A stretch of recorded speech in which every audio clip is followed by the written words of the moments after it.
Hello and welcome my dear friends. आज के इस वीडियो में हम लोग डायबिटीज इंसुलिन रेजिस्टेंस के बारे में बात करने वाले हैं। क्यों पूरे इंडिया को वर्ल्ड का डायबिटीज कैपिटल बोला जाता है। और ये मैं ऐसे ही नहीं बोल रही हूँ, ये देखिए यहाँ पे टाइम्स ऑफ इंडिया की ये रिपोर्ट है जिसमें बोला गया है कि जो हमारा इंडिया है उसको डायबिटीज कैपिटल के नाम से जाना जाता है।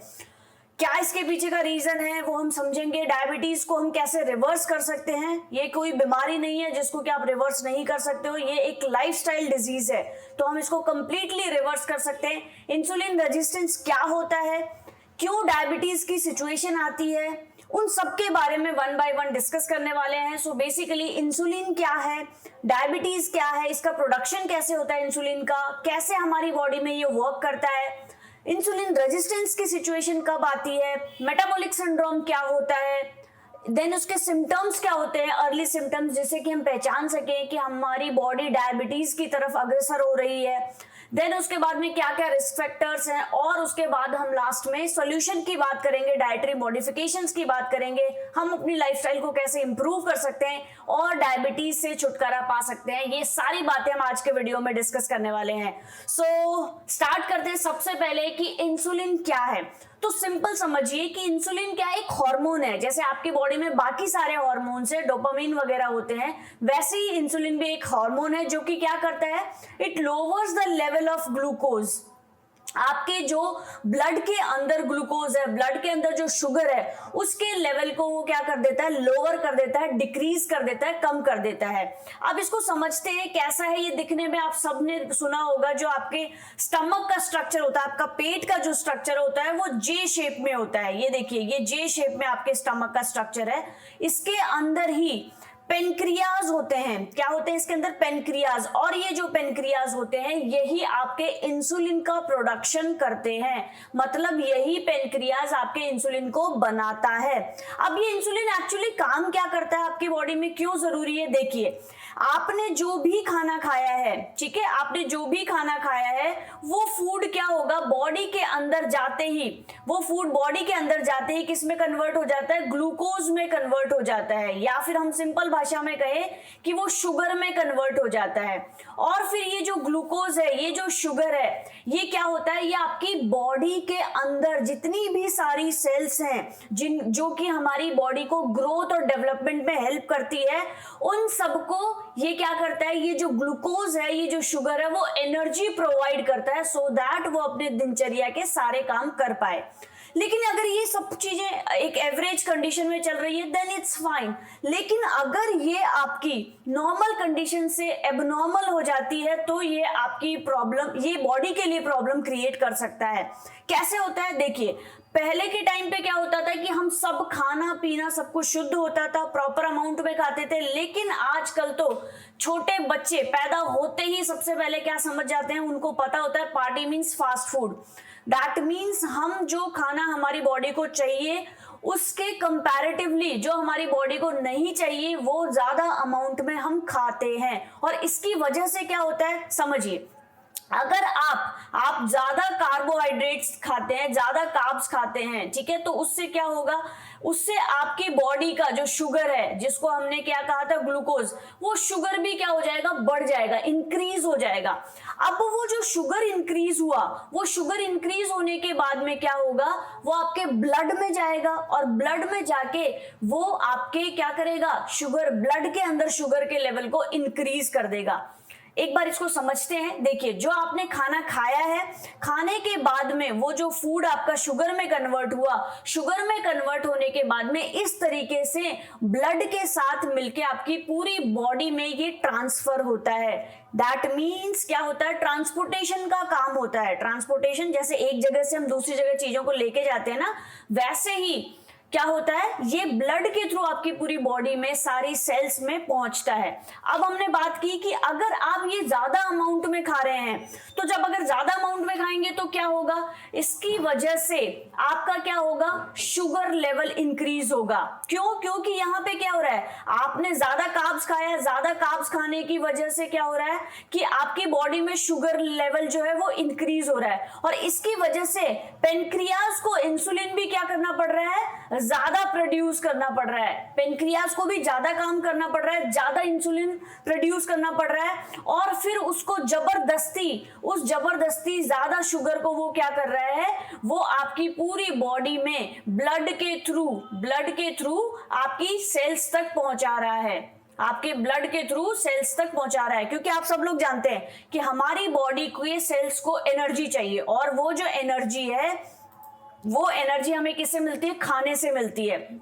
जिस भी तरह का आप खाना खा रहे हैं, लेकिन अगर आप सही अमाउंट में, प्रॉपर अमाउंट में खाना नहीं खा रहे हैं, जो फास्ट फूड आज के लाइफस्टाइल का हमें एक तरीके से स्टेटस सिंबल बन चुका है कि जितना हम बाहर पार्टीज करते हैं, जितना हम इस तरीके का खाना खाते हैं, एक मतलब स्टेटस सिंबल समझा जाता है। तो आपको करेक्ट करने की जरूरत है, क्योंकि यही सब मिलके क्या होता है, आपकी बॉडी के ग्रोथ को एबनॉर्मल कर देते हैं। यहाँ पे आप देखिए कि ज्यादा इंसुलिन प्रोड्यूस हो रहा है, ज्यादा आपका शुगर लेवल प्रोड्यूस हो रहा है, और जब ये ज्यादा आपके ट्रिलियंस ऑफ सेल्स हैं बॉडी के अंदर, डिफरेंट जितने भी आपकी बॉडी के पार्ट्स हैं, उसके लिए डिफरेंट टाइप ऑफ सेल्स होती है, और उनके अंदर ये जा रहा है, और जाके आपकी बॉडी की ग्रोथ को ये क्या कर रहा है, उनकी सेल्स को वो एबनॉर्मल करता हुआ जा रहा है। आप एक सिंपल भाषा में इसको समझिए। देखिए, आपकी बॉडी को जितने शुगर की, आपकी बॉडी को जितने ग्लूकोज की जरूरत है, अगर आप क्या करेंगे, उससे ज्यादा आपकी सेल्स को वो देंगे,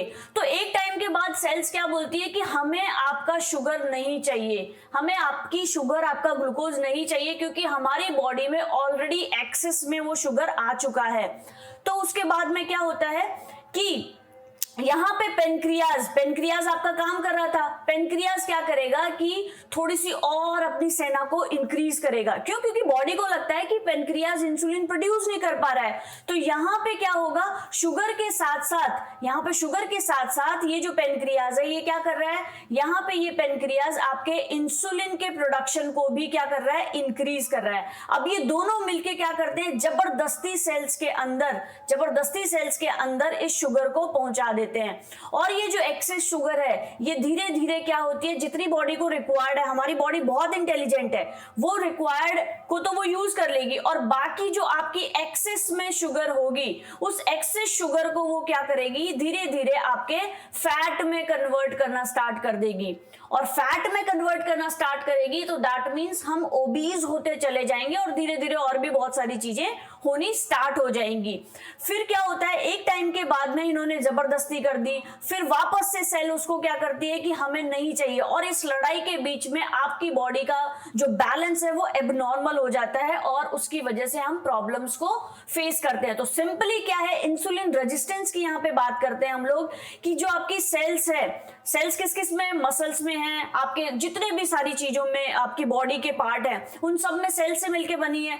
तो वो जो when cells in your muscles, fat and liver don't respond well, अच्छे से वो रिस्पॉन्ड नहीं कर रही है। हमने यही कहा ना कि यहाँ पे क्या हो रही है, दोनों के बीच में जबरदस्त वाली फाइटिंग हो रही है। तो जब वो अच्छे से रिस्पॉन्ड नहीं करती है, किसको, इंसुलिन को, and can't take up glucose from the blood, और जब ब्लड से वो ग्लूकोज नहीं लेती है, वहां पे दरवाजा बंद कर देती है, ताला लगा देती है, तो उस केस में आपके क्या डेवलप हो जाता है, इंसुलिन रेजिस्टेंस। मतलब अब हमें इंसुलिन नहीं चाहिए। रेजिस्टेंस मतलब समझते हो ना, रेजिस्टेंस का मतलब उसको रोक देना, प्रतिरोध करना एक तरीके से, और वहां पे आपकी बॉडी में इंसुलिन रेजिस्टेंस डेवलप होना स्टार्ट हो जाता है। उसकी वजह से क्या होला कि अगर आप एक्सेस में फैट लेंगे तो आपकी बॉडी ओबीज होनी स्टार्ट हो जाएगी, आप मोटापे की ओर अग्रसर हो जाएंगे, जिससे कि और बीमारियों के होने की भी चांसेस बढ़ जाते हैं। आपकी बॉडी के अंदर फ्लूइड रिटेंशन हो जाएगा, दैट मींस आपकी बॉडी के अंदर फ्लूइड का अमाउंट ज्यादा हो जाएगा, और जब आपकी बॉडी में फ्लूइड का अमाउंट ज्यादा होगा तो उससे क्या होगा, सोचिए, ये आपका हार्ट है। अब अगर फ्लूइड का अमाउंट ज्यादा हो रहा है तो आपके हार्ट को क्या हो रहा है, ब्लड ज्यादा है तो आपके हार्ट को ज्यादा काम करना पड़ रहा है। और अगर हार्ट को आप ज्यादा काम करवा रहे हो, आपकी कैपेसिटी 8 आवर्स डे में काम करने की, और आप उसको बोल रहे हो कि नहीं तुम तो 12 घंटे काम करो, तो आप 1 दिन काम कर लोगे, 2 दिन काम कर लोगे, 4 दिन कर लोगे, 10 दिन कर लोगे, लेकिन एक टाइम के बाद में आपकी बॉडी जवाब देने लग जाएगी। सिमिलरली डियर फ्रेंड्स, आपका जो हार्ट है वो भी एक टाइम के बाद में जवाब देने लग जाएगा। तो आपको बहुत केयरफुल रहना है इन सारी चीजों के लिए, क्योंकि शुरुआत एक चीज से होती है लेकिन धीरे धीरे धीरे हमारी बॉडी में ये सारी प्रॉब्लम्स बढ़नी स्टार्ट हो जाती है। धीरे धीरे आपका ब्लड प्रेशर बनने स्टार्ट हो जाता है। ब्लड प्रेशर हाई होने के बाद में धीरे धीरे आपकी बॉडी में कोलेस्ट्रॉल की लेवल बढ़ जाता है। मैंने कोलेस्ट्रॉल पे भी कंप्लीट वीडियो बनाया है, आप जाकर के आई बटन पे चेक कर सकते हैं, कमेंट सेक्शन में जाकर के उसका लिंक देख सकते हैं, आप आसानी से उसके बारे में भी डिटेल्स पता कर सकते हैं। देन अगर आपका ट्राइग्लिसराइड बढ़ जाता है तो दैट मींस ओवरऑल आप समझिए, पहले आपको क्या था, सिंपल डायबिटीज की शुरुआत हुई इंसुलिन रेजिस्टेंस से, फिर इंसुलिन रेजिस्टेंस के बाद में धीरे धीरे आप ओबीस हो गए, मोटापे की तरफ बढ़ गए, फिर वहां से धीरे धीरे आपका फैट और बॉडी ओबीस हो गई है, तो धीरे धीरे आपका बॉडी में फ्लूइड ज्यादा हो गया। फ्लूइड ज्यादा होने की वजह से धीरे धीरे आपका हार्ट की डिजीज, हार्ट अटैक होने के चांसेस बढ़ गए हैं, क्योंकि आपके हार्ट को ज्यादा काम करना पड़ रहा है। ब्रेन स्ट्रोक होने के चांसेस ज्यादा हो गए हैं, और धीरे धीरे और भी बहुत सारी बीमारियों को आप क्या कर लेते हैं, अपनी ओर बुलाना स्टार्ट कर देते हैं। ये बिल्कुल फैक्ट डेटा मैं आपको बता रही हूँ, ये साइंटिफिकली रिसर्च और प्रूवन डेटा है। आप देखिए कि आप मेटाबॉलिक सिंड्रोम की तरफ अग्रसर हो जाते हैं। मेटाबॉलिक सिंड्रोम क्या है, देखिए आपकी ओबेसिटी पेट से बढ़ रही है, सेंट्रल ओबेसिटी बढ़ रही है, तो भी हम बोलेंगे कि आपको एक मेटाबॉलिक सिंड्रोम का सिम्टम है। उसके अलावा हाई ब्लड प्रेशर की हमने बात की अभी, आपका बीपी बढ़ने लग जाता है। आपका जो HDL मतलब आपका जो गुड कोलेस्ट्रॉल है, गुड मतलब हाई, जो आपका हाई होना चाहिए एक्चुअली, वो क्या हो रहा है, वो लो हो रहा है, और उसकी वजह से आपका और क्या हो रहा है, ट्राइग्लिसराइड भी बढ़ रहा है। 150 से ज्यादा आपका ट्राइग्लिसराइड नहीं होना चाहिए। तो जब ये सारे सिम्टम्स होने स्टार्ट हो जाते हैं, दैट मीन्स आपकी बॉडी क्या आपको इंडिकेट कर रही है, आपकी बॉडी आपको इंडिकेट कर रही है कि अब आपको अवेयर होने की जरूरत है। क्या अवेयर होने की जरूरत है, ये जैसे कि हमने बात की। इसके अलावा और क्या क्या सिम्टम्स हो सकते हैं इंसुलिन रेजिस्टेंस के लिए, आपका फैटी लीवर हो सकता है। देन उसके बाद में फीमेल्स में PCOD PCOS आजकल बड़ी ही कॉमन समस्या हो गई है। पीरियड्स उनके प्रॉपर नहीं आते हैं, प्रॉपर टाइम पे नहीं आते हैं, हार्ट डिजीज से रिलेटेड हो सकता है। यूरिक एसिड की वजह से लोगों को चलने में, फिरने में, उठने में, बैठने में, इन सब चीजों में दिक्कत आती है। तो ये सारे जो सिम्टम्स अगर हैं तो आपको अवेयर होने की जरूरत है, अपने आप को, अपनी लाइफस्टाइल को करेक्ट करने की जरूरत है। क्या होता है, एक बार हम इसको देख लेते हैं इंसुलिन रेजिस्टेंस में, कि आपने कोई भी खाना खाया, खाना खाने के बाद में वो क्या हो रहा है, वहां पे इंसुलिन बन रहा है, और इंसुलिन क्या करेगा, उस खाने में से आपके शुगर को ले लेगा, ठीक है, और उसके बाद में वो क्या कर देगा, वो बॉडी में ट्रांसपोर्ट कर देगा, दैट मींस सेल्स तक उसको पहुंचाएगा। फिर उसके बाद में क्या होगा, लेट्स से कि आपने जो खाना खाया है वो अच्छा नहीं खाया है, तो वो क्या होगा, वो शुगर की फॉर्म में, वो जो शुगर आपने लिया है बॉडी के अंदर, वो फैट की फॉर्म में जमा होना स्टार्ट हो जाता है, और आप क्या हो जाते हैं, आप मोटे हो जाते हैं, ओबीज हो जाते हैं, और उसकी वजह से आप क्या है, हमेशा अपने आप को भूखा, तभी तो आप देखते हो ना, जनरली आपने फील किया होगा, जो ओबीज लोग होते हैं उनको ज्यादा भूख लगती है, जो मोटे लोग होते हैं उनको पतले लोगों के कंपैरेटिवली ज्यादा भूख लगती है, जबकि ऐसा नहीं होना चाहिए, क्योंकि उनकी बॉडी के अंदर तो ऑलरेडी फैट सेल्स है जो कि भूख लगने पे वहां से एनर्जी ले सकते हैं। बट स्टिल क्योंकि आपकी बॉडी ऐसी हो गई है और वो बड़ा लेजी फील करते हैं, एंड धीरे धीरे ये सेम प्रोसेस, फिर से वो कुछ खाएंगे, फिर से वापस से ये सारी प्रोसेस होगी, और इस प्रोसेस में वो लगे रहते हैं, और इसकी वजह से उनकी बॉडी में बहुत सारी प्रॉब्लम्स आनी स्टार्ट हो जाती है। क्या क्या सिम्टम्स, अर्ली सिम्टम्स हो सकते हैं, कैसे हम पहचान सकते हैं, बहुत ही इजी सिंपल वे है। कभी आपने देखा होगा कि किसी किसी की जो नेक है, गर्दन है, वो काली पड़ने लग जाती है।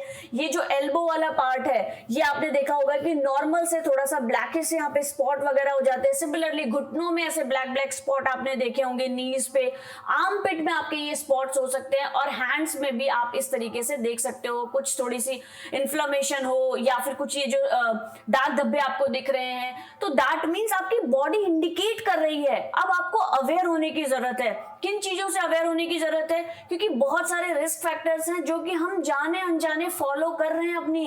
क्या है वो रिस्क फैक्टर्स, अगर वेस्ट साइज मेन की, मतलब पुरुष की अगर वेस्ट साइज आपकी 40 से ज्यादा है, और फीमेल्स में अगर ये 36 से ज्यादा है, तो अब आपको क्या करना है, अपनी बॉडी पे काम करना है। BMI अगर आपकी 25 से ज्यादा है तो भी आपको अवेयर होने की जरूरत है। लाइफस्टाइल तो बड़ा ही कॉमन आजकल प्रॉब्लम हो गया है, सेडेंट्री लाइफस्टाइल हो गई है। हम बढ़िया बैठ जाते हैं, टीवी चला रहे हैं, वहीं पे हम फास्ट फूड खा रहे हैं, ऑर्डर कर रहे हैं, स्विगी जोमेटो। ठीक है, हम यहाँ पे किसी को गलत नहीं बोलेंगे, बट आपको क्या करना है, अपने लिए थोड़ा अवेयर होने की जरूरत है। प्लस एज फैक्टर भी बहुत बड़ा यहाँ पे काम करता है। 40 तक आपको पता ही नहीं लगता है, 40 के बाद आप एकदम से अवेयर होते हैं और आपको पता लगता है कि हमारी बॉडी में ये सारी प्रॉब्लम्स होनी स्टार्ट हो गई है।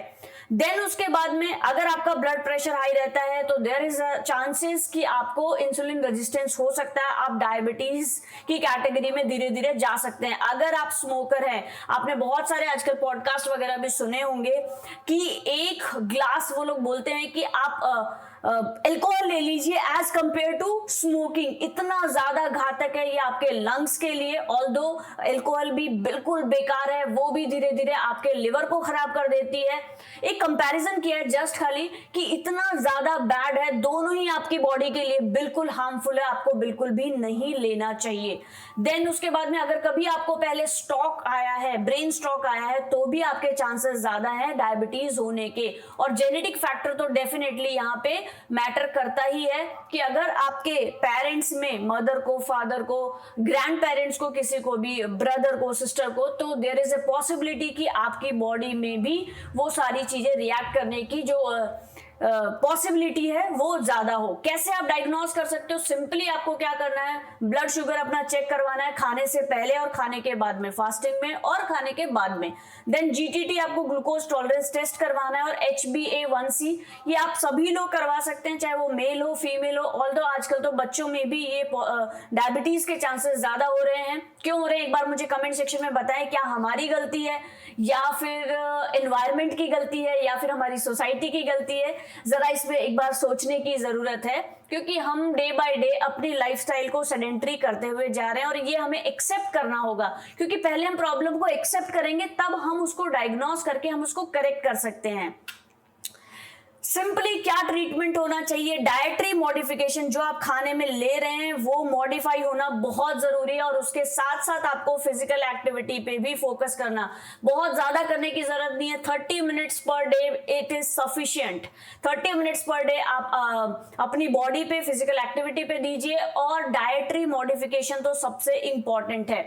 क्या डाइटरी मॉडिफिकेशन करने चाहिए? आपको कॉम्प्लेक्स कार्ब लेने चाहिए as compare to simple carbs. आपको लो जीआई वाला फूड, मतलब जिसका ग्लाइसेमिक इंडेक्स कम होता है, वो आपको खाने चाहिए। और बहुत सारी वेजिटेबल्स और फ्रूट्स खाने चाहिए, होल ग्रेन्स आपको खाने चाहिए। स्वीट्स आपको बिल्कुल अवॉइड कर देनी चाहिए। एनिमल फैट जो है वो भी आपको अवॉइड कर देना चाहिए। मैदा तो आप सभी को पता है कि हमें ये सारी चीजें तो अवॉइड कर ही देनी चाहिए। जब आप अपनी लाइफस्टाइल से इन सारी चीजों को कट करना स्टार्ट कर देंगे और ये सारी चीजें इंक्लूड करना स्टार्ट कर देंगे, तो फिर देखिए धीरे धीरे आपकी लाइफस्टाइल में चीजों में चेंजेस आपकी बॉडी में आपको देखने को मिलेगा। आप सिंपली समझते हैं कि कॉम्प्लेक्स कार्ब और सिंपल कार्ब में मेजरली डिफरेंस क्या है। देखिए ये जो आप देख रहे हैं, जो आजकल इंस्टेंट मिलता है ना, हम लोग गए आराम से और फटाफट से बेकरी की शॉप पे जाके हमने आइसक्रीम खा लिया, हमने पेस्ट्री खा ली, तो ये सारी चीजें हमें नहीं करनी है। क्यों? क्योंकि जैसे ही ये आपकी बॉडी के अंदर जाता है,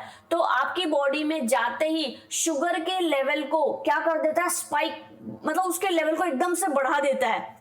और एकदम से अगर आपके बॉडी में शुगर का लेवल बढ़ेगा, तो फिर वो आपके ब्लड के साथ मिलकर के ओवरऑल बॉडी पे तो हार्मफुल इफेक्ट करने ही वाला है।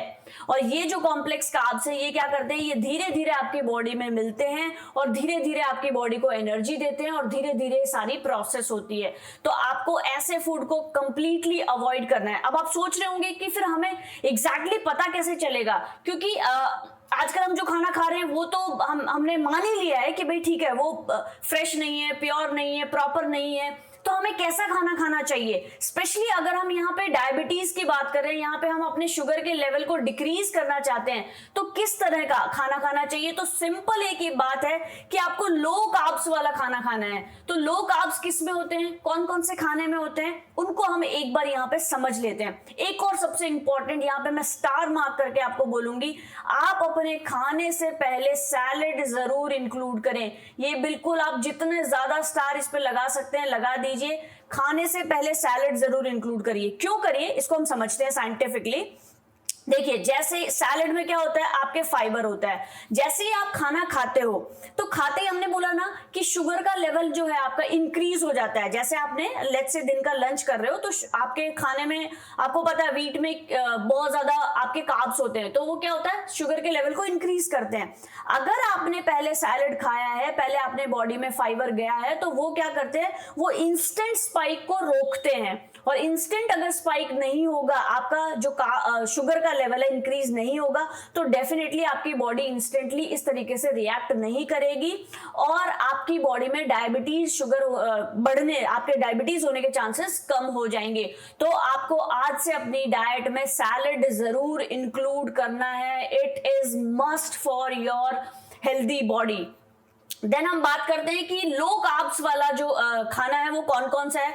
तो ये आप देखिए, किनोवा आप सबने सुना होगा, आजकल सेलिब्रिटीज का ये फेवरेट खाना हो गया है। क्यों? क्योंकि इसमें आप कार्ब्स की अमाउंट देखिए, 21 ग्राम पर 100 ग्राम में ये इसमें होता है। देन उसके अलावा इसमें जो 9 आपके अमीनो एसिड्स होते हैं वो भी अवेलेबल होते हैं। दैट मीन्स ये एक कंप्लीट प्रोटीन है। Yes, it is very good for your health. Then उसके बाद में आपके ब्लड शुगर को भी ये क्या करता है, स्टेबल रखता है, कंट्रोल में रखता है। एकदम से ब्लड शुगर के लेवल को स्पाइक नहीं करता है, उसको इंक्रीज नहीं करता है। देन सेकंड चॉइस आपने आती है रागी की। इसमें अगर हम कंपैरेटिवली बात करें तो ये जो डेटा है ये डायरेक्टली आप TOI पे जाकर के देख सकते हैं। 8 grains for low carbs, that means authentic data है, वहां से लिया हुआ है, तो आप कंप्लीटली इस पर ट्रस्ट कर सकते हैं। 100 ग्राम में हम जस्ट एक कंपैरिजन के लिए, समझने के लिए इस डेटा को यहाँ पे ले रहे हैं कि 27 ग्राम्स होता है पर 100 grams and it is free from gluten. Yes, जो कि आपके इसमें होता है, व्हीट में होता है। एंड इसमें क्या होते हैं, मिनरल्स भी होते हैं, important minerals like phosphorus and magnesium, जो कि आपकी बॉडी के लिए रिक्वायर्ड होते हैं। नेक्स्ट हम बात करते हैं बकव्हीट, जिसको कि हम कुट्टू का आटा हिंदी में बोलते हैं। यस, आप सबने सुना होगा कुट्टू का आटा। आई एम सो सॉरी अगर कहीं यहाँ पे राइटिंग में मिस्टेक हो जाए। तो कुट्टू का आटा आप सब लोग फास्टिंग में भी यूज करते हो, राइट? तो ये जो है ये भी आपकी बॉडी के लिए बहुत अच्छा है, क्योंकि इसमें भी कार्ब्स का लेवल कम होता है and it contains good amount of protein and has antioxidants. Yes, ये आपको जवान बनाए रख सकता है। जी हाँ, ये रिवर्स एजिंग के इफेक्ट पे काम करता है। तो दैट मीन्स कुट्टू के आटे को भी आप फास्टिंग में ना लेकर के डेली में भी इंक्लूड कर सकते हैं।